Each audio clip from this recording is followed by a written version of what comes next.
Thank you everyone for joining us today. I am joined by Mr. Kyle Neddenriep, and today he is joining me, and we are going to be talking about his college experience in writing and also his advice for college graduates, how he started in sports writing, and one of his best articles he's ever written. Are you ready to get started? Yeah, you bet. Thanks, Joe. All right. So, my first question would be, what made you want to get into sports? Well, I grew up always, playing sports. I was around sports. I think most importantly, though, I read a lot, growing up. I grew up in the 80s, and I would get the sporting news every week and I would read the local. I grew up in Nebraska, so I'd read the Omaha paper, the Lincoln paper. Always was kind of drawn to sports. That was my interest mostly, but kind of had a voracious appetite for reading as well. And I think that's probably what helped me become a better writer. And later on, we can, talk about more later about college experience, but I think just, being a voracious reader combined with someone who just loves sports. I played all the way through high school, played three sports, played basketball, football, baseball, always just like being around it, like being part of a team. And I think at some point, when I was in high school, I was working for the school newspaper, and I think I just really I had a really good teacher as well. Her name is Jane Holt, at my high school, Lincoln East, Nebraska, and she kind of I connected pretty well. I wasn't a great student in other subjects, but really enjoyed that aspect of school, and had a all it takes is one great teacher to kind of lead you in the right direction. I think that's what happened for me. I was fortunate to be in that position, and so that's kind of what led me down that path. I think it was just the combination of just loving to read and eventually write, and also just I love the drama of sports, and there's so many great stories in sports that later I found out I enjoyed telling those stories. That's amazing because for me, I had a teacher as well that really helped me understand sports just by chatting with him, and he was like a really good influence, and that's nice that you had that same influence as well.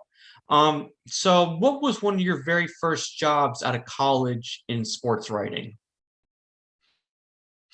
Yeah, so I went to Missouri State University in Springfield, Missouri, and at the time it was Southwest Missouri State. That since changed the name after I graduated to Missouri State, but same school, same just different name. But I started writing for the Standard, which is the school newspaper there. I was probably a sophomore in college when I started. You're able to do that as a sophomore. Again, I was there was a girls basketball player, women's basketball player, Jackie Stiles, who was became the NCAA all-time scoring leader. I was a year older than her in school, and I got to cover those teams when she came in as a freshman.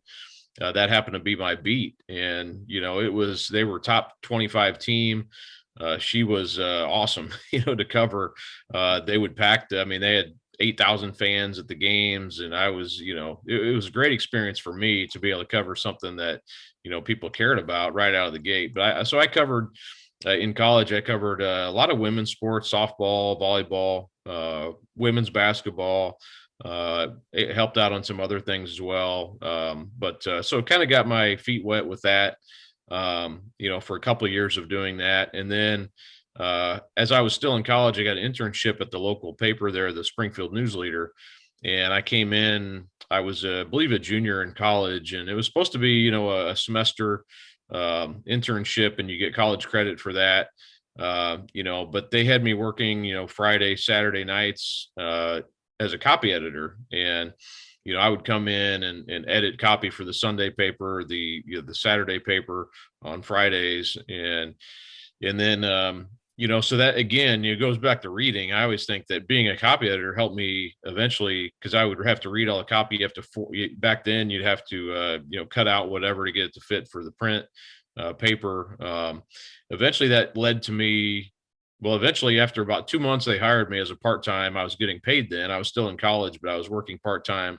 Then I expanded to, Tuesday nights I would come in, take phone calls, the high school basketball calls, and And I stayed in that role. I was a copy editor, picking up phones, Friday nights, eventually they kind of let me go out and cover football games.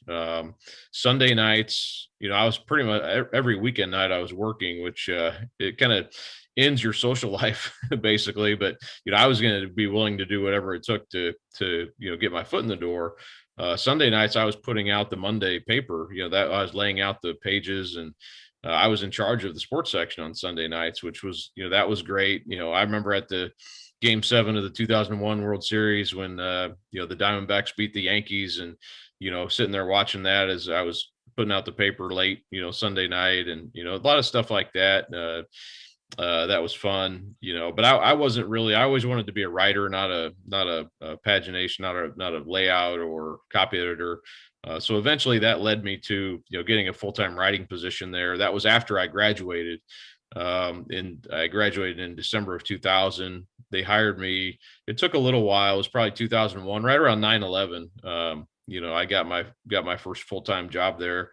I had another job offer, and they matched it, basically said you can come on full time. And so I wanted to stay in Springfield at the time. And, so that was my first. I've only had two jobs. I've been in this business for 20 years, and I've only had two jobs. I worked there for 8.5 years. I loved it. I had a great staff, a lot of people, who helped me along the way. We were very tight knit staff there. People who've gone on. Eric Bailey at the Tulsa World now covers Oklahoma football, and Joe Kress also works at the Tulsa World, and just Lyndall Scranton was a big mentor of mine.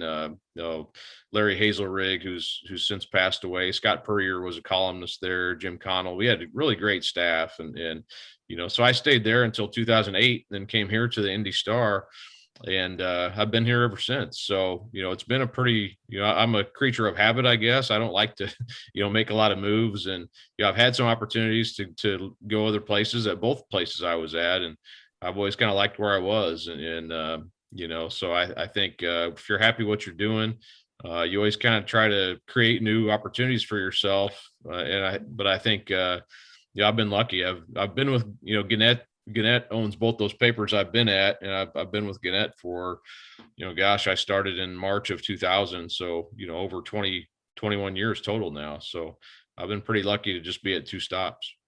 That's amazing. That's amazing. How I'm one question, I guess it's because I'm a basketball guy. Were you able to get into the stands for the Final Four with all the events, or did you kind of stay away from that? This past year? Yes. Yeah, I went to, so I was, it was kind of in the middle of, so my beat here is high school sports. I cover almost all high school stuff. There's a big appetite for it, especially basketball here in Indiana. But really any sport. So I was able to, I only covered one game. I was going to cover more. It was kind of overlapped with the high school tournament here. So it was kind of tough, but I did cover the Arkansas or Oral Roberts game at Bankers Life Fieldhouse, and that was a blast. That was a great game. I mean, Oral Roberts had a chance to win it at the end, and just missed a shot. That guard that they had, Admus, he was something else for ORU. But so I did get a little taste of that, and definitely watched a lot of it as it was going through. And what a different experience that was with everything. But the fact that they were able to finish it and have the tournament, it was the main thing. But yeah, I got a little bit of a taste of that, which was a lot of fun. That's awesome. That's amazing. And one of the last questions I want to ask is, what advice do you have for college graduates? Well, from my own experience, I would say, just do whatever you're asked to do. If there's an opportunity there, I know the world has changed since I was in school 21 years ago when I graduated, but I think nothing compares to hard work, and doing what you're asked to do. If there's an opportunity there to cover, I've covered mostly high school sports most of my career. I have covered some college.